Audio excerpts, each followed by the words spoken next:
Question 1. What is imagination? Imagination is the ability to form images, ideas, and sensations in the mind without using any five senses at all. It is the ability and process of inventing partial or complete personal or alternate realities within the mind from perceptions based on the real world. Question 2.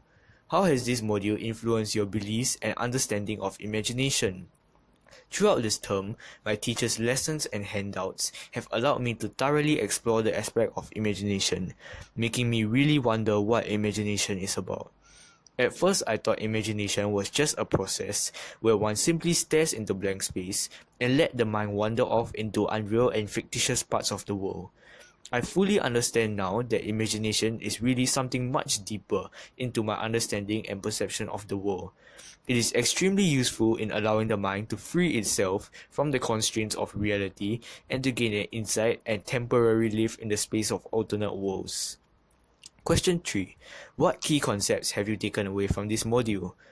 I have learned that everyone has their own unique and imaginative style, each to his own purpose. Likewise, the number of users are only as great as the possibilities itself, which is infinite. Throughout this term, I have learned that imagination can satirize society by delivering humanity from the cycle of history and the ordinary limitations of physical and social reality.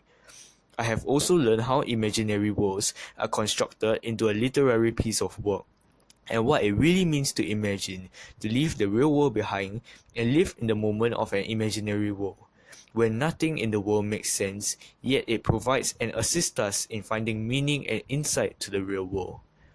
Question 4.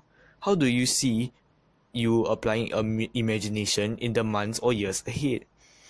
I see myself applying imagination every day, as imagination liberates me from reality, and I am free to think of whatever I want without worrying about the consequences. This is a satisfying and feel-good factor that I need in my life. I can make use of imagination to boost my creativity, as I would definitely need it for projects. For example, the module World and Me, where I have to think of different ways on how to contribute to the less privileged society. Or my IAP project that requires me to think of different possibilities and scenarios to predict the future. Imagination has also motivated me to work harder and achieve what I set out to do to the best of my ability. And I always dream and look forward to the rewarding benefits of finishing my work and tasks. In the long term, my own imagination will carry me to further heights in whatever I do, as it allows me to express myself for who I am and what defines me. Created using Powtoon.